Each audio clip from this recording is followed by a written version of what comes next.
వందనాలు. మనము వాక్యంలో వెళ్దాం. స్తోత్రం తండ్రి, పరిశుద్ధ అబ్రహాం, ఇస్సాకు, యాకోబుల గొప్ప దేవ, సర్వలోకాన్ని సృష్టించిన సృష్టికర్త, ఆది సంభూతుడా, నీకు వందనాలు. వాక్యంలో వెళ్తున్నాం ప్రభా, మాతో మాట్లాడు. నాకు కనిపించు, అందరికీ కనిపించు. నాతో మాట్లాడు, అందరితో మాట్లాడమని యేసు నామంలో ప్రార్థిస్తున్నాను తండ్రి. ఆమెన్. మంచిది. మనము పోయిన వారము ఒక 3 వారాలు, దాదాపు ఒక నెల నుండి మరి ఒక 63 స్టోరీస్ మనం విన్నాము. అదంతా కూడా యూట్యూబ్లో మనం రికార్డ్ చేశాము. మరి ప్రార్థన చేయటం వల్ల భక్తుల అనుభవాలు, వారి జీవితంలో ప్రేయర్ చేసినప్పుడు ఏమేమి జరిగింది అది మనం విన్నాం. ఆ బుక్ అయిపోయింది. ఇప్పుడు మళ్ళీ ఇంకో కొత్త బుక్కు, మరి అంతకుముందు ఒక దైవజనుడి గురించి మనం విన్నాం కదా, జేసీ బీవింగ్టన్ గారని అమెరికాలో సేవ చేస్తున్నారు.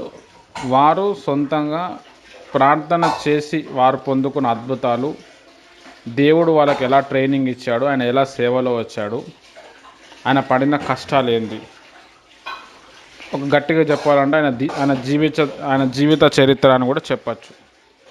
ఈ విషయాలన్నీ కూడా మనం ఈరోజు నేర్చుకుందాం.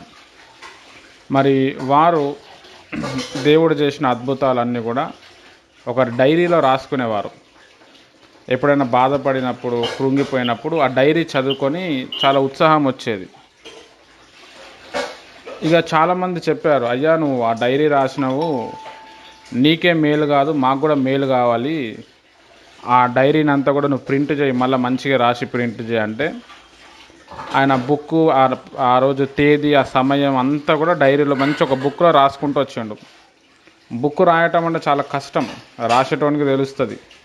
ఇంకేం చేయకూడదు, అన్ని దానిలోనే నిమగ్నం అయిపోవాలి. చాలా పేద దైవజనుడు, మంచి ప్రార్థనా పరుడు. మరి ఆ బుక్ రాసి ఒక దగ్గర మంచి భద్రపరుచుకున్నారు. అయిపోయింది. ఒక దగ్గర సేవకి వెళ్ళినప్పుడు ఆ ఇంట్లో పెట్టడం వల్ల, మరి అది చెక్క ఇల్లు ఉండొచ్చు, అక్కడ అమెరికాలో ఎక్కువ చెక్కతో కట్టుకునే ఇల్లులే ఉంటాయి. అక్కడ మంట అంటుకొని ఆయన గది మొత్తం కాలిపోయింది, ఆ డైరీ మొత్తం కూడా కాలిపోయింది. అప్పుడు చాలా నిరాశపడ్డాడు. మరి సైతాను తనకు జరిగిన మేలు తెలిసి అవతల వ్యక్తి ఇంకా స్వస్థపరచబడతారు, రక్షింపబడతారు, ఆత్మీయ మేలు పొందుకుంటారు అని చెప్పి తాను ఏం చేశాడు అంటే మళ్ళీ ఆ బుక్ రాశాడు. ఈరోజు మనకి ప్రభు యొక్క మహాకృపను బట్టి ఆ బుక్ మనకి దొరికింది. అయితే అప్పుడు స్టార్టింగ్లో రాసిన డైరీలో ఉన్నంత డీప్గా అయితే లేవు, కానీ విశ్వాసంలో ఎదగటానికి మనకి ఈ కథలు బాగా ఉపయోగపడతాయి. హల్లెలూయా. ఇది మనము తెలుసుకుందాం. వారి బాల్యము, యవ్వన కాలం ఇది ఎలా కొనసాగిందో చూద్దాం. జేసీ బీవింగ్టన్ గారిది. నా తండ్రి ఒక మెథడిస్టు సంఘ పాదరి. ఆయన బోధకు ప్రజలు బహుగా కదిలింపబడేవారు. రెడ్ ఇండియన్స్ అను అన్యులకు ఆయన ఎక్కువగా బోధించేవారు. నరకము గూర్చి ఆయన చెప్పుచుండగా మనుషులు గడగడలాడేవారు. మరి ఈ పాస్టర్ గారు వాళ్ళ నాన్నగారు కూడా పాస్టర్ గారే. మెథడిస్ట్ సంఘానికి ఆయన అధ్యక్షుడు, కాపరి. మెథడిస్ట్ అంటే జాన్ వెస్లీ గారు స్థాపించిన సంఘాలు. జాన్ వెస్లీ అంటే మనకు రాజమండ్రిలో కనిపించే జాన్ వెస్లీ, మరి హోసనా మినిస్ట్రీస్లో కనిపించే జాన్ వెస్లీ గారు మెయిన్ ఒరిజినల్ జాన్ వెస్లీ. ఆయన ఇంగ్లాండ్లో పుట్టి ఒక గుర్రంలో ప్రయాణం చేస్తూ ఇంగ్లాండ్ దేశాన్ని మొత్తం దేవుని ఒక వాక్యంతో తగలబెట్టిండు అనమాట. ఆ సంఘంలోకి వెళ్ళి ఈయన బ్రాంచ్గా వారి నాన్నగారు మంచి సేవ చేస్తూ ఉన్నారు. ఇక్కడ రెడ్ ఇండియన్స్ అంటే అమెరికా పీపుల్ అనమాట. వారందరికీ వాక్యం చెప్పేవారు, ఎక్కువగా నరకం గురించి చెప్పేవారు. నరకం గురించి చెప్తున్నప్పుడు వాళ్ళు భయపడుతున్నారు అని చెప్పి ఇక్కడ రాయబడ్డది. జనరల్గా ఒక వ్యక్తి వాక్యం చెప్పినప్పుడు కొంతమందికి పశ్చాత్తాపం వస్తుంది, కొంతమందికి భయం వస్తుంది. ఎవరైనా వాక్యం చెప్తున్నప్పుడు భారం కలిగి భయం వచ్చింది అనుకోండి, ఆయన మంచి ఉపవాస వీరుడు అని అర్థం. ఉపవాసంలో ఉండి గంటల తడబడి ఉపవాసంలో ఉండి వాక్యం చెప్తే ఆ వాక్యం వినేటప్పుడు గుండె పగిలిపోతుంది, తెలియకూడని ఏడుపు వస్తుంది. ఒక్క వాక్యం మనల్ని పట్టుకుంటుంది, మార్చేస్తుంది అనమాట. అయితే వీళ్ళ నాన్నగారు మంచి ప్రార్థనా పరుడు, మంచి ఉపవాస వీరుడు అని మనకి ఈ సందర్భం బట్టి మనం తెలుసుకోవచ్చు. బాల్యమందు అనారోగ్యం నన్ను పీడించెను. వైద్యులెవరూ నన్ను బాగు చేయలేకపోయిరి. నా బలహీన స్థితిని బట్టి 10 సంవత్సరాల వరకు బడికి వెళ్ళలేకపోతిని. ఇండియానాలో నాకొక మేనమామ ఉండిరి. ఆయన నా జబ్బుకు తగిన నాటు వైద్యం ఒకటి ఉన్నదని తెలియజేసేది. 13 ఏండ్ల ప్రాయము మా అమ్మ నన్ను మా మేనమామ గారింటికి పంపినది. ఆ ఊరిలోని చెరువుల యొద్ద పెరిగే ఒక మొక్క కాండంను నమలమని చెప్పినది. నమలలేక కొలది నిజముగానే నాకు స్వస్థత కలిగెను. అంతటా నేను తిరిగి బలము పొంది ఇంటికి మరలి తిని. మరి ఈ దైవజనుడి గురించి చూస్తే చిన్నప్పటి నుంచి నాకు ఒక రోగం వెంటాడింది. మరి ఆ రోగానికి మెడిసిన్ లేదు అప్పట్లో. ఒక 100 సంవత్సరాల క్రితం స్టోరీ చెప్తున్నా నేను. చాలా కష్టము. మరి స్కూల్కి కూడా వెళ్ళేవారు కాదు. 10 సంవత్సరాలు అయిపోయింది. వాళ్ళ అమ్మ వాళ్ళ అన్నగారు వాళ్ళ మేనమామ గారు దీనికి ఒక వైద్యం ఉంది అని చెప్పి నదుల దగ్గర చెరువుల దగ్గర పెరిగే ఒక మొక్కను తీసుకొని వచ్చి దాన్ని నమలమని చెప్పినప్పుడు ఆయనకి స్వస్థత వచ్చింది. ఇక్కడ చాలా ఇంపార్టెంట్ పాయింట్ మనము అర్థం చేసుకోవాలి. ఆ పాయింట్ ఏంటంటే బాల్యం నుంచి కొంతమందికి తరచుగా రోగాలు వస్తూ ఉంటాయి. ఆ రోగాలు మ్యాక్సిమం అది సైతాన్ పెట్టే రోగం. అంటే సైతానికి ముందే తెలిసిపోతుంది. ఒక వ్యక్తి పుట్టినప్పుడు మొత్తం హిస్టరీ చరిత్ర ఏముంటో తెలిసి చిన్నప్పటి నుంచి వాడు దాడి చేస్తాడు. బంధువుల ముందల వ్యతిరేక రావటం, డబ్బులు లేకపోవటం, పేదరికం ఉండటం, చదువు అబ్బకపోవటం, స్కూల్కే పోకూడదు, చదివిన మార్కులు రాకపోవటం, తనకు తానే స్కూలే చదవద్దు అనేది. అంటే ఎక్కువ చదువుతాం వల్ల బైబిల్ చదువుతారో తెలిసిన విషయాలు ప్రజలకు చెప్తారు కదా.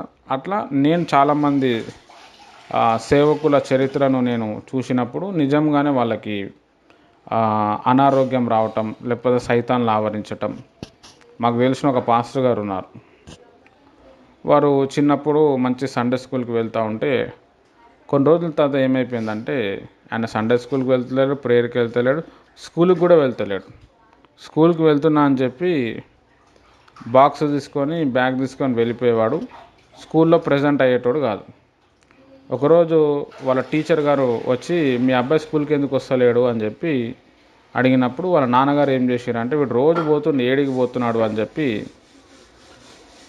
గమనిస్తూ ఉంటే ఆ ఊరిలో ఒక బావి ఉండే. ఆ బావి చుట్టూ ఆ బావి కాడ ఆయన బ్యాగు టిఫిన్ బాక్స్ పెట్టి ఆ బావి చుట్టూ ఆడుకునేటోడు. ఆ బావి దగ్గర సైకిల్ ఉంటే సైకిల్ తిప్పుకునేటోడు. రోజంతా చేసుకొని మళ్ళీ స్కూల్ అయిపోయే వరకు వచ్చేటోడు. ఇట్లా ఎందుకు చేస్తున్నా ఆయనకి ఏం చెప్పకుండా వాళ్ళ నాన్నగారు ఏం చేశారు, వాళ్ళ పాస్టర్ గారికి చెప్పారు. అయ్యా ఇట్లా అవుతుంది మా బాబుకి, మరి స్కూల్కి పోతలేడు, ఆ బావి దగ్గరే ఆడుకుంటున్నాడు అని అంటే పాస్టర్ గారు మంచి ప్రార్థనా పరుడు. ఆయన ప్రార్థన చేయగానే ఆ వ్యక్తి లోపలికి వెళ్ళి దయ్యం బయటకు వచ్చింది. దయ్యం బయటకు వచ్చి నా పేరు ఇది, నేను బావిలో ఆత్మహత్య చేసుకున్నాను, చనిపోయి నాకు పట్టుకున్నా అని చెప్పి ఆ దయ్యం చెప్పింది. ఆ పాస్టర్ గారు చాలా క్లియర్గా రాసిండు ఆ బుక్లో, అట్లా ఏమీ జరగదు, సైతానుడు మన మీద నిందలు వేస్తూ ఉంటాడు, అపవాది వాడిని పట్టుకున్నాడు, ఏదో ఒక పేరు చెప్పి ఈ అబ్బాయిని కూడా మోసం చేస్తూ వచ్చాడు, అపవాదికి తెలుసు ఈ వ్యక్తి మంచి దైవజనుడు అవుతాడని, అందుకే సైతాన్ నేను ఆవరించింది. ఈయన ప్రేయర్ చేయగానే సైతాన్ వెళ్ళిపోయాడు. తర్వాత ఆ బాబు మళ్ళా ప్రేయర్కి రావటం, సండే స్కూల్కి రావటం, చాలా చిన్న ఏజ్లో ఆయన సేవకుడు అయిపోయాడు. ఇప్పుడు కూడా ఆయన సేవ చేస్తూ ఉన్నాడు. అట్లా దేవుని ప్రియమైన వాళ్ళారా, చిన్నతనంలో సైతాన్ ఆవరిస్తుంది. అంటే సేవ ఎవరైతే చేయాలనుకుంటారో, ఎవరికైతే సేవ పిలుపు ఉంటుంది కదా, అది మొదట్లోకెళ్ళి సైతాన్ వాడిని పీడిస్తూ ఉంటుంది, వాడిని చంపడానికి ప్రయత్నం చేస్తూనే ఉంటుంది. అన్నిట్లోకెళ్ళి దేవుడు విడిపించేస్తూనే ఉంటాడు. హల్లెలూయా. అట్లా ఈ దైవజనుడు కూడా మరి పుట్టినప్పటి నుంచి ఒక రోగం ఉండే, ఆ రోగంకి మెడిసిన్ లేదు. వాళ్ళ మేనమామ ద్వారా ఆయనకు మెడిసిన్ దొరికింది. మరి ఆ రోగం కోసం మరి అమ్మ నాన్న వారు కూడా ప్రార్థన చేసి ఉండొచ్చు. దేవుడు కొన్ని ఏం చేస్తాడు అని అంటే ట్యాబ్లెట్ల ద్వారా స్వస్థపరుస్తాడు, కొన్ని ఏమో ప్రేయర్ ద్వారా స్వస్థపరుస్తాడు, కొన్ని ఏం చేస్తాడు అంటే వేరే ఇట్లాంటి మొక్కలు, ఆయుర్వేదిక్ పౌడర్స్, వాటి వల్ల కూడా స్వస్థపరుస్తాడు.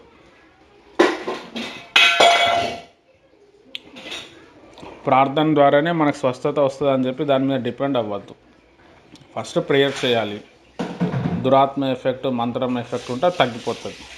అప్పటికి ఇంకా తగ్గుతలేదు, అప్పుడు హాస్పిటల్కి వెళ్ళి స్కానింగ్, ఎక్స్రేనో అందులో పోలేదు, మళ్ళీ ఆయుర్వేదిక్లో పోవాలి, లేకపోతే ఇంకో హోమియోపతిలో అట్లా ఒక 4-5 రాళ్ళు కొడితే ఏదో ఒక దాంట్లో మనకి స్వస్థత వస్తుంది. హల్లెలూయా. కొంతమంది ఏం చేస్తారు అంటే అసలు ట్యాబ్లెట్లే తినకుండా డాక్టర్ దగ్గరే పోకుండా నాకు స్వస్థత రావాలి అంటారు. అది వాళ్ళ మూర్ఖత్వం. అది కొన్ని చర్చెస్లో అయితే, టీపీఎం లాంటి చర్చెస్లో అయితే వాళ్ళు ట్యాబ్లెట్లే తినొద్దు. ఇప్పుడు అన్ని షుగర్ పేషెంట్ ఉన్నారు, వాళ్ళు షుగర్ పేషెంట్ ట్యాబ్లెట్లు తింటున్నారు. వాళ్ళు మొదట్లో ట్యాబ్లెట్లు తినొద్దు అని చెప్తారు. అట్లా ఏం కాదు. బైబిల్లో రోగులకే వైద్యుడు అవసరం అని చెప్పిండు. మనం కామన్ సెన్స్ ఉపయోగించి మనం వెళ్ళిపోవాలి. అయితే వీళ్ళ అమ్మ నాన్న వాళ్ళు ప్రార్థన చేయటం బట్టి, దాదాపుగా 13 సంవత్సరాలు ప్రార్థన చేయటం బట్టి వాళ్ళ బాబుకి స్వస్థపరిచే ఒక మొక్క దొరికింది. దానితో ఆయన మంచిగా అయిపోయాడు. ఏదో రకంగా దేవుడు తనని స్వస్థపరిచాడు. నా తల్లి భక్తి నన్ను బహుగా ఆకర్షించెను. దానిని విడిచి తప్పించుకొని పారిపోలే అటువంటి ప్రభావం అది. తండ్రి గారైతే యవనస్తులను కట్టుబాటల్లో పెంచవలనని, లేదా వారిని అజ్ఞానము తమకు అంతా తెలుసునన్న భావం కలిగించి వారిని తప్పుదారి పట్టించునని ఉద్దేశించేటివారు. మా నాయన యొక్క క్రమశిక్షణ బంధకమును తప్పించుకున్నట్టుకై బుద్ధిహీనంగా ఇంటి నుండి పారిపోదలిచితిని. వీళ్ళ అమ్మ నాన్నగారు మంచి డిసిప్లైన్డ్ వ్యక్తులు, మంచి ప్రార్థనా పరులు. వీళ్ళమ్మ మంచి ప్రేయర్ఫుల్. ఆ ప్రార్థనా జీవితం ఈయనని అట్రాక్ట్ చేసింది. వీళ్ళ నాన్నగారు ఏంది అని అంటే ఆయన పాస్టర్ కాబట్టి తెలుస్తుంది. కొంచెం పెద్దగా అయిపోతే, పిల్లలు పెద్దగా అయితే, పిల్లలు కరెక్ట్గా రూట్లో లేకపోతే ఫస్ట్ పాస్టర్ గారినే తిడతారు. పాస్టర్ గారు కూడా పిల్లలు సరిగా లేరు కాబట్టి పెద్దగా వాక్యం చెప్పలేడు ఆయన. కొంతమంది పాస్టర్స్ ఉంటారు, తండ్రి ఏమో నిలబడి స్టేజ్లో వాక్యం చెప్తారు, కొడుకు మొత్తం ఊరంతా తిరిగేసి వస్తాడు. ఎంతోమంది యవనస్తులు ఆయన దగ్గర తర్ఫీదు పొందుతారు, వాళ్ళు పాస్టర్లు అయిపోతారు, అందరూ అట్లనే ఉంటారు. ఈయన మాత్రం ఊర్లు తిరుగుతుంటాడు, మా నాన్ననే కదా అని చెప్పి. దానివల్ల ఏమవుతుందంటే తండ్రి పరువు పోతుంది. కొంతమంది పాస్టర్ పిల్లలు మందు తాగటం, పాపాలు చేయటము, చేయరాని పాపాలన్నీ చేసి మళ్ళీ ప్రభా నన్ను క్షమించమన్నట్టు వాళ్ళు కూడా ఉంటారు. అయితే తండ్రులు, కొంతమంది పాస్టర్లు, భక్తి పరులు ఏం చేస్తారంటే పిల్లల్ని మొదటి నుంచి ఏం చేస్తారంటే భక్తిలో పెంచడానికి చూస్తారు. వీరి తండ్రి కూడా వీరిని ఆ విధంగా పెంచుతూ ఉంటే ఆయనను ఒక ఉగ్రవాదుగా ఆయన చూసి, అమ్మో ఇది నా వల్ల కాదని చెప్పి ఇంట్లోకి వెళ్ళి పారిపోవటం కూడా ఈయన జరిగింది. అంతలో మా తండ్రి గారు ఆత్మలో దిగజారిరి, సాతాను బోధకులను వెంటాడొచ్చు వారికే ప్రత్యేకమైన వలలు పనును, వారు ఎంత సులువుగా పడద్రోయగలడో అనున్నది మా తండ్రి గారి జీవితంలో ఒక నిదర్శనము. ఆయన తన బోధతో పాటు పేద ప్రజలకు ఆలయములను, ప్రార్థనా మందిరమును కట్టెడివారు. పేద ప్రజలు కానుకలు, ద్రవ్య రూపమును ఇవ్వలేక తమ యొద్దనున్న సరుకులలో ఫలానా దానిని ఇచ్చేదమని ఒప్పందము చేసేటివారు. అట్లే ఆ కానుకలు ఇచ్చేటివారు. కానీ ఒక వ్యక్తి ఒక కుండెడు సబ్బు నిచ్చేదనని చెప్పి ఆ మాట నెరవేర్చలేదు. తండ్రి గారు చివరకు ఒక ఊరిలో స్థిరపడిరి. అదే ఊరికి ఈయన కూడా చేరుకొనెను. అచ్చట మా తండ్రి గారిని పాదరిగా నియమించిరి. ఆ సబ్బు నిచ్చెదనన్న మనిషి ఈ సంఘంలోనొక పెద్దగా ఉండి ఇప్పుడు క్రమంగా కానుకలిచ్చుచు సేవలో తోడ్పడుచుండెను. అతడు అబద్ధికుడు. సంఘంలో అతనొక సబ్బునిగా నుండనివ్వరాదని తండ్రి గారు పట్టుబట్టిరి.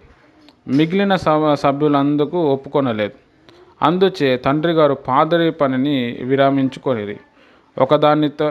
దానితో ఆయన క్రమేపీ వెనుకకు జారిరి.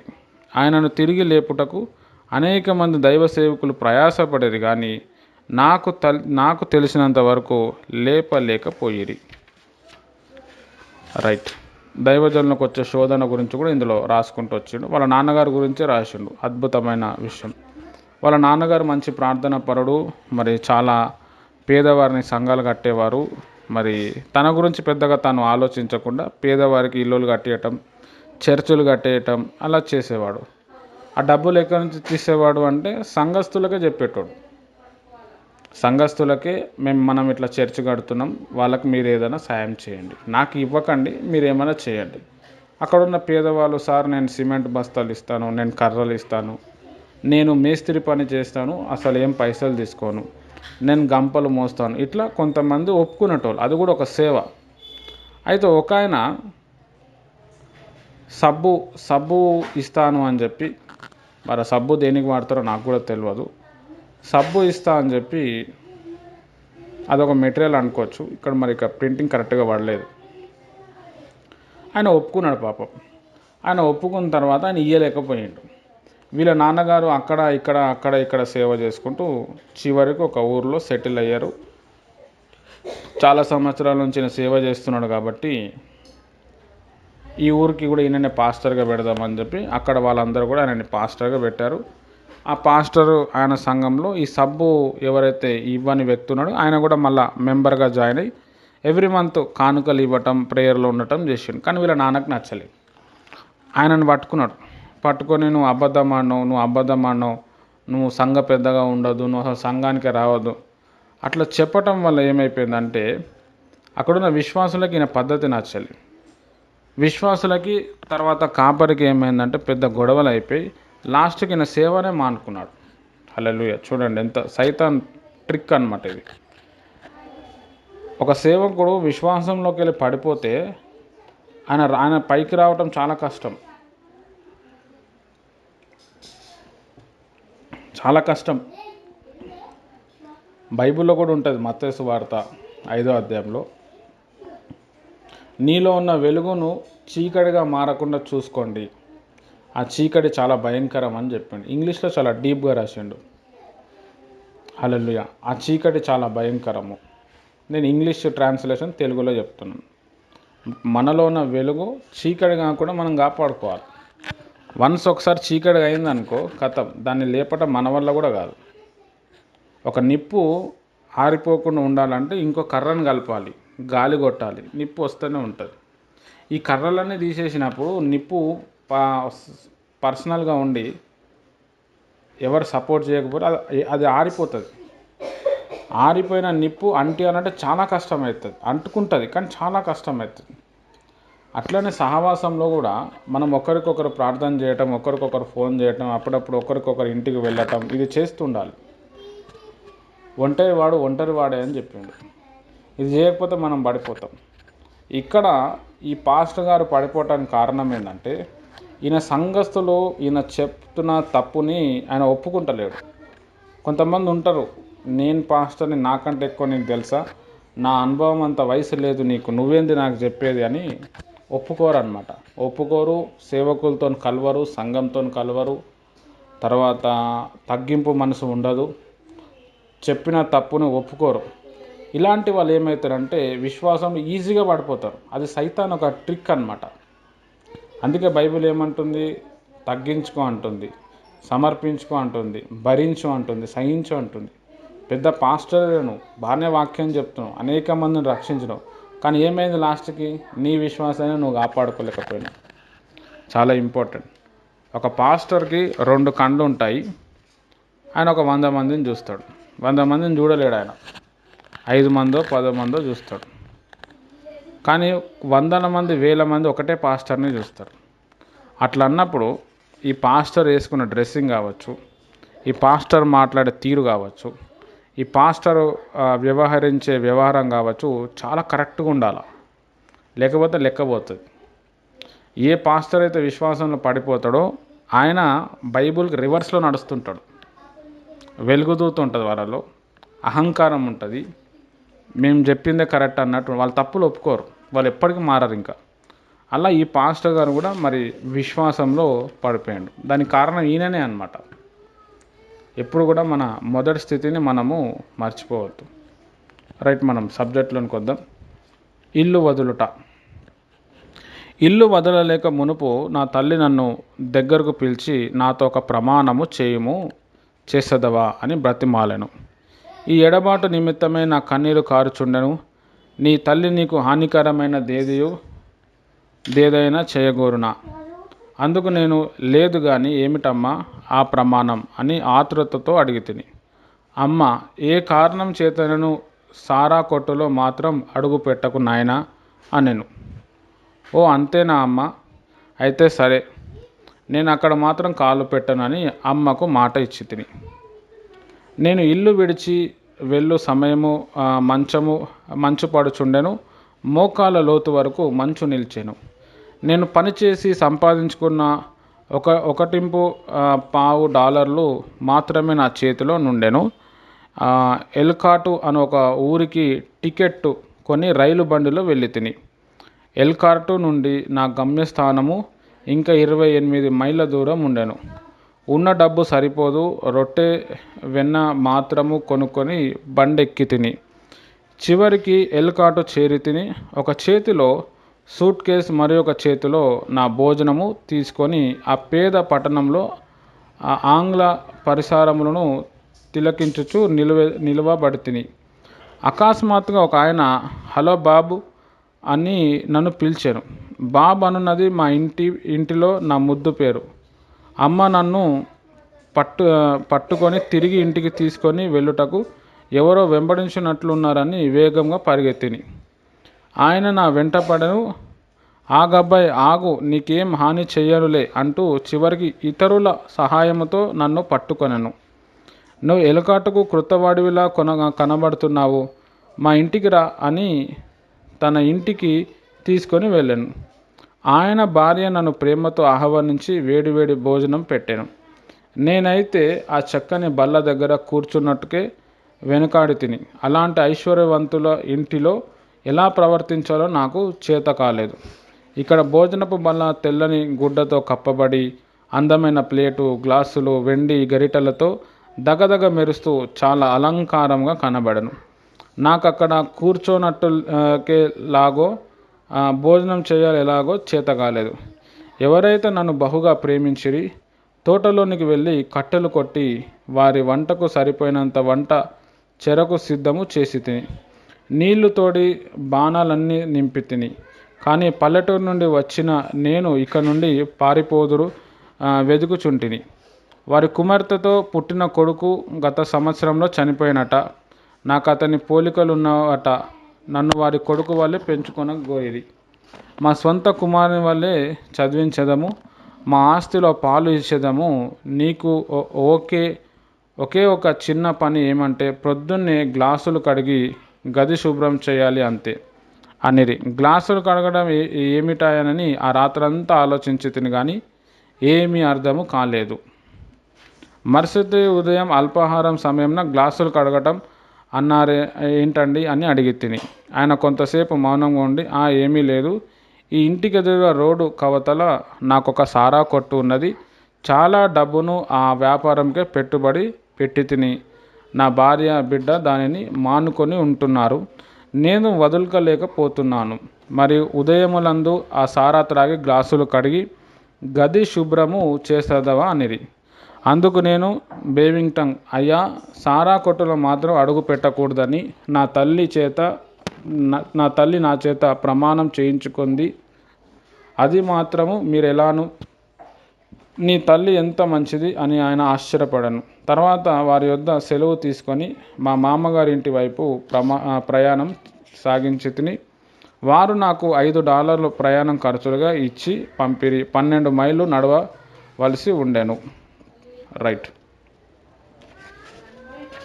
మారు మనసు పొందుట.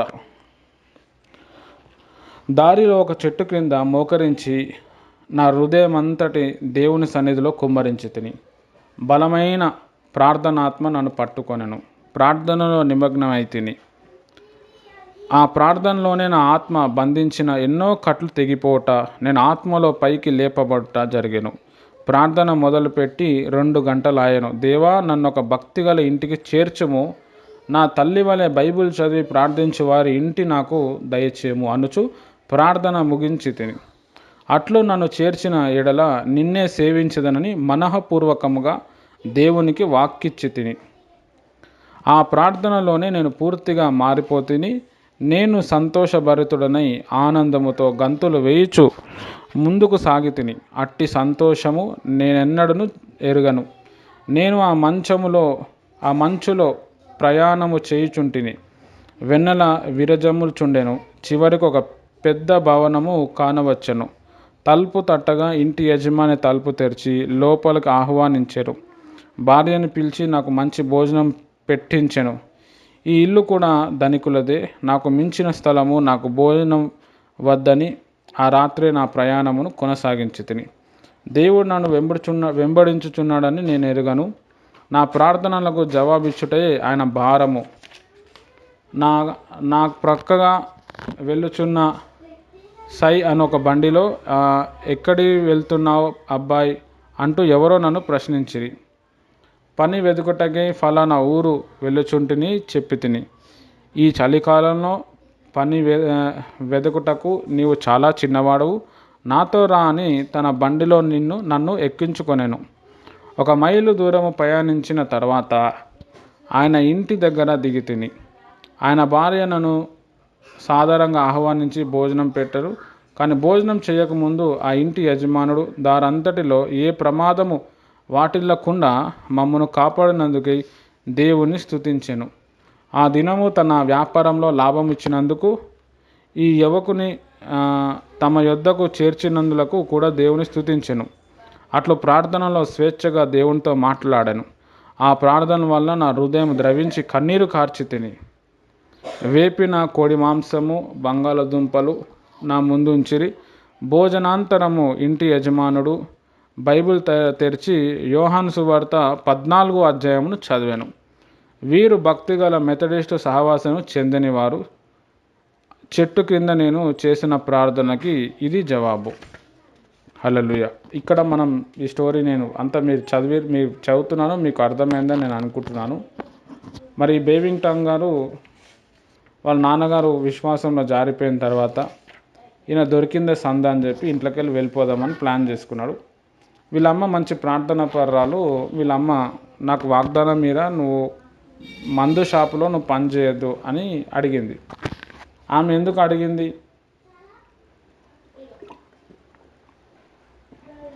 ఆమెకు తెలుసా ఆయన మందు షాప్లో వెళ్తాడని అని మనం ఆలోచిస్తే ఆమె ప్రార్థనలు కనిపెడితే ఆమెకు అర్థమైపోయింది వీడు ఒక మందు షాప్లో పని చేయబోతున్నాడు అని చెప్పి. అందుకే ఆమె ఏం చేసిందంటే స్ట్రిక్ట్గా ముందే ప్రమాణం చేసుకుంది, నువ్వు మందు షాపులో పని చేయకూడదు. సరే అమ్మ చెయ్యను, దాంట్లో ఏముంది, నేను దాంట్లో ఎందుకు పని చేస్తా అని చెప్పి వెళ్ళిపోయాడు.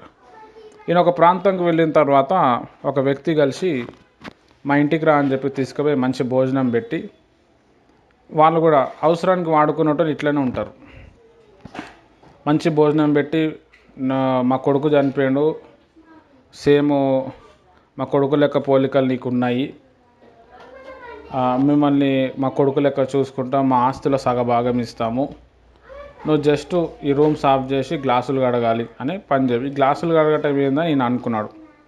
తర్వాత ఏమైందంటే నెక్స్ట్ డే మార్నింగ్ లేచి మాది సారా కొట్టు ఉంది, మా భార్య పిల్లలు చేయలేకపోతున్నారు, నువ్వన్నా దాన్ని పని చేసి ఆ గ్లాసులన్నీ కడుగు, మంచి డెవలప్మెంట్ అవుతుంది, నేను నీకు డబ్బులు కూడా ఇస్తా అని చెప్తే వీళ్ళ అమ్మ చెప్పిన మాట గుర్తుకొచ్చి, అయ్యా నేను మా అమ్మగారికి మాట ఇచ్చాను, నేను చేయలేనని చెప్పి వెంటనే తప్పుకొని ఆయన అందులోకి వెళ్ళి బయటకు వచ్చేసాడు. అంటే సైతాన్ అక్కడ ఆయనని బిజినెస్ వైపు తీసుకుపోదాం, డబ్బు వైపు తీసుకుపోదాం అనుకున్నాడు. కానీ ఈయన వాళ్ళ అమ్మకి మాట ఇచ్చాడు కాబట్టి దాంట్లోకి వెళ్ళి బయటకు వచ్చాడు. హల్లెలూయా. చాలా ఇంపార్టెంట్. ఎవరు లేరు, అమ్మ లేదు, నాన్న లేదు. తర్వాత వాళ్ళ మేనమామ వాళ్ళ ఇంటికి వెళ్ళాడు, ఆయన కొన్ని డబ్బులు ఇచ్చాడు, ఏదైనా పని చూసుకోమని చెప్పాడు. ఈయన అక్కడి నుంచి బయటకు వచ్చిన తర్వాత ఒక చెట్టు కింద నాకు ప్రేయర్ చేసుకోవాలని మనసు వచ్చింది. వీళ్ళ ఫ్యామిలీ మంచి ప్రార్థన ఫ్యామిలీ కాబట్టి ఈయన ప్రేయర్ చేయకపోయినా ఒకరోజు ఆ ప్రార్థన వాతావరణం పట్టుకుంది. అప్పుడు ఆయన చెట్టు కింద మోకరించి దాదాపు 1 గంట 2 గంటలు ప్రార్థన చేసిన తర్వాత బలంగా దేవుని ఒక ఆత్మ ఈయన మీదకి వచ్చింది. ఈయన ఆత్మలో, ప్రాణంలో, శరీరంలో ఉన్న బంధకాలు చాలా వరకు తెగిపోయినాయి. మైండ్లో కూడా సైతాన్ బంధకాలు వేస్తుంది, అది డీప్ ప్రేయర్స్ వల్ల అది తెగిపోతుంది. ఎవరో దైవజనుడు వచ్చి నెత్తి మీద ప్రార్థన చేస్తాడు, మనం పడిపోతాము, బంధకాలు పోతాయన్న అది అపోహ. అది మనం డీప్గా ప్రేయర్లో వెళ్ళాలా, డీప్లో సైతాన్ని బంధించాలి, అప్పుడు మనలో నుంచి మనకి బంధకాలన్నీ విడిపింపబడతాయి. గొప్ప గొప్ప భక్తులు అనేవాళ్ళు ఇట్లనే తయారయ్యారు. ఎవరో ప్రేయర్ చేస్తే ఆయన మీదకి అభిషేకం వీళ్ళలో ట్రాన్స్ఫర్ అయ్యింది ఏమి ఉండదు.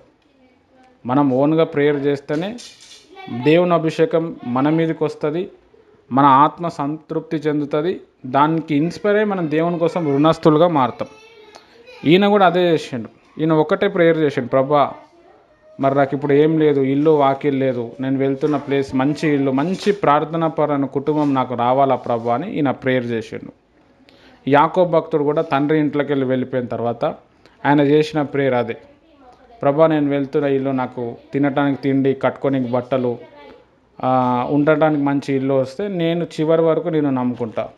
ఈయన అదే ప్రేయర్ చేసిండు, ప్రభా ఒక మంచి ఇల్లు దొరికితే నీ కొరకు సాక్షిగా ఉంటా, నీ సేవ చేస్తా అని చెప్పి ఈయన ప్రార్థన చేసి ఈయన బయలుదేరిన తర్వాత ఒక అందమైన కుటుంబం దగ్గరికి వెళ్ళాడు. వాళ్ళు కూడా మంచి భోజనం పెట్టారు. మళ్ళీ అక్కడ పరిస్థితులు బాగాలేక ఆయన అక్కడి నుంచి బయటకు వచ్చి మళ్ళా ఇంకో ప్రాంతానికి వెళ్తూ ఉంటే దారిలో ఎవరో పరిచయమై ఒక ఇంటికి తీసుకుపోయారు. ఒక ఇంటికి తీసుకుపోయిన తర్వాత ఆ ఇంట్లో ఏం చేశారంటే ఈయనను కూర్చోబెట్టి మంచి కూర వండి, ఈయన ఎవరో తెలియదు కానీ ఈయన గురించి దేవుని స్తుతించారు. యోహాను సువార్త 14వ అధ్యాయము చదివారు. ఆ చదివిన తర్వాత ప్రార్థన చేసుకొని ఆయన కోసం కూడా ప్రభా ఒక మంచి అబ్బాయిని పంపించిన ప్రభా నీకు వందనాలు అని చెప్పి వాళ్ళు విసుగు చెందకుండా అతిథి ప్రీతం అతిథిని ప్రేమించటం వాళ్ళు చేశారు. ఈయనకు అర్థమైపోయింది, అరే నా ప్రేయర్స్ దేవుడు విన్నాడు అని చెప్పి. అట్లా ఈయన దేవుని పట్టుకున్నాడు. అంటే దేవుడు ఒక్కొక్కరిని ఒక రకంగా పట్టుకుంటాడు. అయితే పట్టుకున్న తర్వాత దేవుని కోసం నిలబడటం అనేది ఇంపార్టెంట్.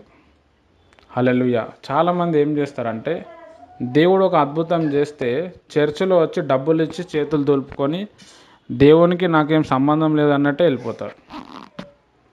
హల్లెలూయా. అంటే దేవుడు చేసిన మేలు, దేవుడు చేసిన కార్యాలు 100 రూపాయలు, 200, 500, 1000 రూపాయలతో పోల్చుతున్నాం. ఎంత దౌర్భాగ్యమైన జీవితం అండి. దేవుడు ఆ రోజు ఆ కార్యం చేయకపోతే ప్రాణాలే ఉండవు అక్కడ. హల్లెలూయా. ఈయన గుర్తుపట్టిండు, నాకు మంచి ఫుడ్డు, మంచి ప్రేయర్ఫుల్ ఫ్యామిలీ దొరికితే ప్రభా నీ సేవ చేస్తాను ఒప్పుకున్నాడు. అంతే, ప్రార్థనలోకి వెళ్ళిండు, మంచి ఫ్యామిలీలో పడ్డాడు. హల్లెలూయా. అక్కడి నుంచి ఆయన మారిపోయాడు. సేవ అనేది అక్కడి నుంచి స్టార్ట్ అయింది. అరే నేను దేవునికి మాట ఇచ్చిన కదా అంటే దేవుడు కొంతమంది వ్యక్తుల మనసును చూస్తాడు. వాళ్ళ క్యారెక్టరు, వాళ్ళది ఏమి చూడరు కానీ వాళ్ళ వ్యక్తిత్వం, వాళ్ళ మనసు ఎట్లా ఉంది. సమస్య వచ్చినప్పుడు మనం కూడా చాలామంది ప్రభా నాకు అది చేస్తే నేను ఇది చేస్తా అని చెప్పి మనం ఒప్పుకుంటాము. ఆ పని జరిగిపోయి సంవత్సరాలు అయిపోతుంది కానీ ఈ దేవునికి ఏదైతే మాట ఇచ్చినామో అది చేయమన్నమాట. దానివల్ల ఏమవుతుందంటే ఫ్యూచర్లో వచ్చే బ్లెస్సింగ్స్ ఆగిపోతాయి. ఫ్యూచర్లో నువ్వు ఎంత డెవలప్మెంట్ కావాలో అది ఆగిపోతుంది అన్నమాట. ఇప్పుడు రోజు ప్రేయర్ చేద్దాము అని ఒక తీర్మానం తీసుకున్నాము, సాక్ష్యం చెప్పాలి అని ఒక తీర్మానం తీసుకున్నాము, లేకపోతే పాస్టర్ గారికి ఇంత కానుక ఇవ్వాలని తీర్మానం చేసుకున్నాము. లేదు అంటే సండే రోజు పొద్దున్న వెళ్ళి అక్కడ బాత్రూంలో కడిగి చర్చ్ అంతా కార్పెట్లు వేసి ప్రేయర్ అంతా అయిపోయిన తర్వాత అయ్యగారికి అన్నం పెట్టి రావాలా, అది కూడా ఒక సేవ అనుకొని తీర్మానం తీసుకున్నాము. ఒక్కసారి 2 సార్లు చేసినా, 3వసారి చేయలేదు. దీనివల్ల ఏమవుతుందంటే మనకు రావాల్సిన ఆశీర్వాదాలు అక్కడికే స్ట్రక్ అయిపోతుంది ఇంకా. హల్లెలూయా. చాలా ఇంపార్టెంట్. దేవుడు ఏం చేస్తాడంటే అప్సెట్ అవ్వడు, బాధపడడు, కానీ దేవుడు ఆశీర్వాదం ఇవ్వాలని ఇస్తాడు. మనం ఆయనకి విరుద్ధంగా నడిచినాం కాబట్టి, మనం ఆయన ఆజ్ఞని మనం పాటించలేదు కాబట్టి మనం చేసుకున్న తప్పుల వల్ల అవి ఏమవుతుందంటే దేవుడిచ్చే ఆశీర్వాదాలు బ్లాక్ అయిపోతాయి. ఆ ఆశీర్వాదం రావాలి అంటే మనం మన జీవితంలో నేను దేవునికి ఏదైనా మాట ఇచ్చినానా, దాని ప్రకారం నేను జీవించినానా లేదా అని ఆలోచించుకోవాలి. దేవుణ్ణి అడగాలి, ప్రభా నేను ఏదైనా చెప్పి మర్చిపోయి ఉంటాను, నన్ను క్షమించు, నా పాపం కడుగు ప్రభా అని మనం ప్రార్థన చేసి అడిగితే, కొద్దిసేపు ఆలోచిస్తే మనకు దేవుడు చాలా విషయాలు చెప్తాడు. చిన్నప్పుడు నువ్వు అది ఒప్పుకున్నావు, ఇది ఒప్పుకున్నావు, మొన్న కూడా ఇది ఒప్పుకున్నావు, నువ్వు మర్చిపోయినావు. అవన్నీ కూడా ఒక బుక్లో మనం రాసుకొని ప్రభా ఇది నెరవేర్చేటట్టు నువ్వు నాకు సహాయం చేయాలని ప్రేయర్ చేయాలి. ఎందుకంటే మనలో ఆశీర్వాదం రాకుండా సైతాన్ అనేటోడు కూడా ఆ పని చేయకుండా ఆటంకపరుస్తాడు, డిస్టర్బ్ చేస్తాడు. నువ్వు ఎందుకు ఆడ డబ్బులు ఇస్తావు, నువ్వు ఎందుకు ఆడ చర్చికి వెళ్తావు, సేవకు వెళ్తావు, అదే పని నువ్వు ఇంకెక్కడన్నా హోటల్లో పని చేసుకున్నా, ఇంకెక్కడన్నా పని చేసుకోవడం నీకు డబ్బులు వస్తాయి కదా, డబ్బులు అవసరం కదా. ఇట్లాంటి ఆలోచనలు కూడా పెట్టి మనని ఆత్మీయంగా నడిపించకుండా చేస్తాడు. కానీ ఈ వ్యక్తిని దేవుడు పట్టుకున్నాడు. ఈయనకు కూడా చాలా ఆఫర్స్ వచ్చినాయి. ఆస్తిలో మొత్తం భాగం ఇస్తాము, నేను మంచిగా చూసుకుంటామంటే అది మామూలు విషయం కాదు. వాళ్ళు అట్లా చేస్తారు. కానీ ఈయన తల్లికి మాట ఇచ్చినా కదా అని చెప్పి అవన్నీ వదులుకొని వచ్చిండు. అది దేవునికి నచ్చింది. తర్వాత చాలా బాధపడి చెట్టు కింద కూర్చొని ప్రార్థన చేసిండు. మందిరంలో కూడా కాదు, చెట్టు కింద కూర్చొని ప్రార్థన చేస్తేనే దేవుని ఒక అభిషేకం వీరికి వచ్చింది. ఒక నూతన వ్యక్తిగా మారిపోయాడు. మనము ఏకాంత ప్రార్థనలో వెళ్ళినప్పుడు ఏమవుతామంటే, ఆ ప్రార్థన అయిపోయిన బయటికి వచ్చిన తర్వాత ఒక నూతన వ్యక్తిగా మారిపోతాం. నూతన తలంపులు, నూతన ఆలోచనలు, నూతన క్రమశిక్షణ. మనల్ని చూసిన వాళ్ళు కూడా ఆశ్చర్యపోతారు, అరే ఈయన ఒకప్పుడు ఇట్లుండి ఇప్పుడు ఎట్లా అయిందని. అంటే ఆ డీప్ ఏకాంత ప్రార్థన ఒక మనిషిని ఆ విధంగా మారుస్తుంది. చాలా ఇంపార్టెంట్. హల్లెలూయా. కాబట్టి మనం బాగా అర్థం చేసుకోవాల్సిన విషయం ఏంటంటే, ఇప్పుడు ఈయన పేరు జీసీ బేవింగ్టన్. బైబిల్లో పౌలు భక్తుడు, తిమోతి భక్తుడు, మోషే వీళ్ళు ఎట్లయితే జీవించారో ఒక 100 సంవత్సరాల క్రితం ఈయన కూడా అట్లనే జీవించిండు. ఇప్పుడు ఈయన చేసిన అద్భుతాలు అన్నీ కూడా ఈ పుస్తకంలో ఉంటాయి. ఒక్కొక్కటి మనం రేపటి నుంచి మనం వింటాం, మైండ్ పోతుంది మనకి. సేమ్ మనలాంటి వ్యక్తి, మనలాంటి సిచ్యువేషన్స్, మనలాంటి ప్రాబ్లం ఫేస్ చేసిన వ్యక్తియే, కానీ తాను ప్రార్థనలో కాన్సన్ట్రేట్ చేసిన తర్వాత ఎట్లా అయ్యింది, ఏం చేసిండు, దేవుడు ఈయనని ఎలా వాడుకున్నాడు, ఎలా సేవలో తర్ఫీదు ఇచ్చిండు, ఎలా సంఘాలు కట్టిండు, ఎలా అద్భుతాలు చేసిండు, ఎలా సైతాన్ శక్తులను తరిమగొట్టాడు, ఎలా సైతాన్ని బంధించాడు, దాని తర్వాత దేవుని సేవలో ఎలా నలిగిపోయాడు, ఏం సాధించాడు, ఇవన్నీ కూడా మనము ఈ వారం 10-15 రోజుల్లో మనము ఈ పుస్తకాన్ని మనము ధ్యానం చేసి చాలా విషయాలు మనం నేర్చుకోబోతున్నాం. హల్లెలూయా. చాలా ఇంపార్టెంట్. కాబట్టి ఎవరు కూడా దీన్ని మిస్ కాకండి. ఈరోజు మనం నేర్చుకోవాల్సిన సారాంశం ఏంటంటే, మనం దేవునికి ఏదైనా మాట ఇచ్చి ఉంటే, ప్రభా ఆ మాట నెరవేర్చడానికి నువ్వు నాకు సాయం చేయని అడగండి.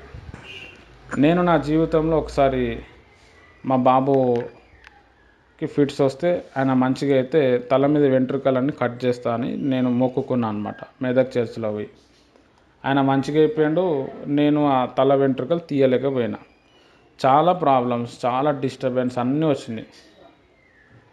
నువ్వు పాస్టర్వి కదా, నువ్వు వెంట్రుకలు కట్ చేసుకుంటే అందరు నిన్ను చూసి నవ్వుతారు, ఆయన నీకు అవసరమా, దేవుడు ఆల్రెడీ క్షమిస్తాడు కదా, ఎన్నో మాట ఇచ్చి ఎన్నో ఆలోచనలు వచ్చినాయి.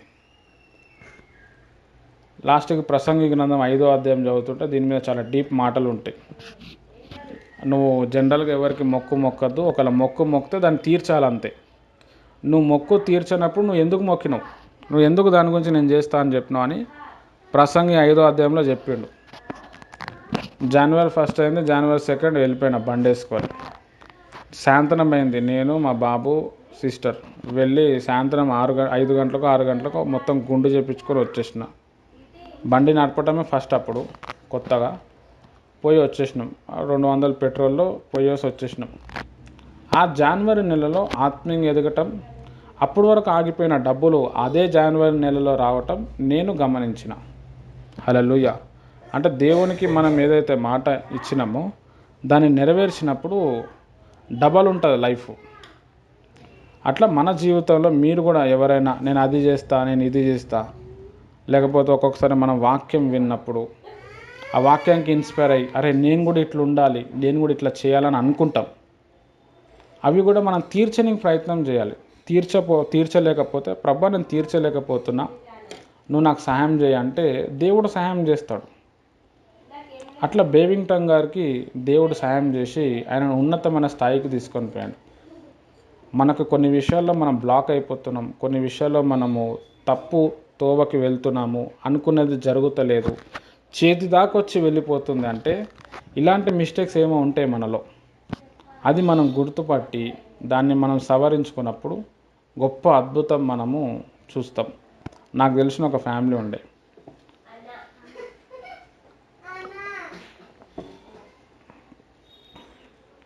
వాళ్ళ పాపకు బాగాలేకుండా నేను పోయి ఆల్ నైట్ ప్రేయర్ చేసి వచ్చాను. చాలామంది సేవకులు కూడా ప్రేయర్ చేసి మొత్తానికి ఆమె మంచిగా అయిపోయింది. వాళ్ళ అమ్మాయి పెద్దగా అయిపోయింది, పెళ్ళికి సంబంధాలు వస్తలేవు, చాలా రోజులు అయిపోయాయి. ఒక అన్యురాలు ఆమెను కలిసి నీ దేవునికి ఏదైనా నువ్వు మొక్కినవా, నువ్వు మొక్కు తీర్చు, నీ మొక్కులన్నీ కూడా తీరిస్తే నీవు మంచిగా అయిపోతావు అని చెప్పి ఆమె చెప్పింది. ఆ మాట ఆమెకు తాకింది. అరే నేను అవును కదా, పలానా పాస్టర్ వచ్చి ప్రేయర్ చేస్తే నేను ఆయన కానుక ఇద్దాం అనుకున్నాను అని ఆమె అనుకుంది. ఆమె నన్ను పిలిచి చాలా సంవత్సరాల తర్వాత పిలిచింది. 7 సంవత్సరాల తర్వాత పిలిచి, నీతో పని పడ్డది, నువ్వు రా అన్న. అబ్బా మళ్ళీ ఇప్పుడు మేము పనికి వాడుకుంటుంది కదా అనుకున్నాను. ఆమె చేతిలో కొన్ని డబ్బులు పెట్టి, ఇన్ని డబ్బులు ఎందుకని అడిగినా నేను. లేదు నేను ఇస్తా అని చెప్పి అప్పుడు అనుకున్నాను, అది కాలేదు. మరి ఇట్లా అన్యురాలు ఒక ఆమె చెప్పింది, నాకు కూడా అనిపించింది, కాబట్టి నేను నీకు ఇస్తున్నానంటే నాకు వద్దనిపించింది, కానీ తీసుకున్నాను. అదే నెలలో వాళ్ళ అమ్మాయికి సంబంధం వచ్చింది, పెళ్ళి అయిపోయింది. నేనే సాక్ష్యం అక్కడ. హల్లెలూయా. చాలా ఇంపార్టెంట్. అట్లా నా లైఫ్లో నేను కొన్ని గమనించిన అనమాట. ఇంకా చాలా ఉన్నాయి, ఇప్పుడు అంత అవసరం లేదు. దేవునికి మనం ఏదైనా చెప్పి మనం మర్చిపోతే దాన్ని నెరవేర్చడానికి ప్రయత్నం చేద్దాము. లేదు అంటే అసలు చెప్పొద్దు. నేను అది చేస్తా ఇది చేస్తాను మనం ఒప్పుకోవద్దు. బైబిల్లో రాసిండు, ప్రసంగి 5వ గ్రంథంలో రాసిండు, అది దూత ముందల పొరపాటున నేను ఒప్పుకున్నాను, నా వల్ల కాలేదు అని ఇట్లా చెప్పొద్దు అనమాట. చూద్దాం మనం ఒకసారి ప్రసంగి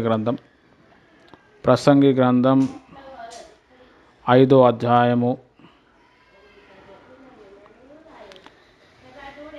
4వ వచనం. అందరూ కూడా దయచేసి తీయండి. ప్రసంగి 5వ అధ్యాయము 4వ వచనం. నీవు దేవునికి మ్రొక్కుబడి చేసుకొని ఎడల దానిని చెల్లించుటకు ఆలస్యము చెయ్యకము, బుద్ధిహీనుల యందు ఆయనకి ఇష్టము లేదు. నీవు మ్రొక్కుకొనిన దానిని చెల్లించుము. నీవు మ్రొక్కుకొన చెల్లింపకుండుటకే కంటే మ్రొక్కుకొనకుండుటయే మేలు. నీ దేహమునకు శిక్షకు లోపరచునంత పని నీ నోటి వలన జరగనీయకము. అది పొరపాటు చేత జరిగినని దూత ఎదుట చెప్పకము. నీ మాటల వలన దేవుని కోపం పుట్టించి నీవెలా నీ కష్టము వ్యర్థపరచుకున్నదు. చూడండి ఎంత గొప్ప మాటలు చెప్తున్నాడు. హల్లెలూయా. దేవునికి ఏదైనా మొక్కుబడి చేస్తే అది చెల్లించుకోవాలా అని చెప్తున్నాడు. నేను ఈరోజు పర్టికులర్గా దీని మీద చెప్పాలన్నది నా మూమెంట్ కాదు, నాకు ఇది మైండ్లో కూడా లేదు. ఇక్కడ ఈ ప్రార్థన జయములు అనే పుస్తకం మనం చదువుతున్నప్పుడు దేవుడు నడిపించిన విధానాన్ని బట్టి నేను ఇక్కడ చెప్తున్నాను. ఈయన వాళ్ళ తల్లిగారికి ఏదైతే మాట ఇచ్చాడో ఆ మాట మీద నిలబడ్డాడు. చాలా ఇంపార్టెంట్. హల్లెలూయా. మనం కూడా ఎవరికైనా ఏదైనా మాట ఇస్తే మ్యాక్సిమం దాని మీద నిలబడడానికి ప్రయత్నం చేయాలి.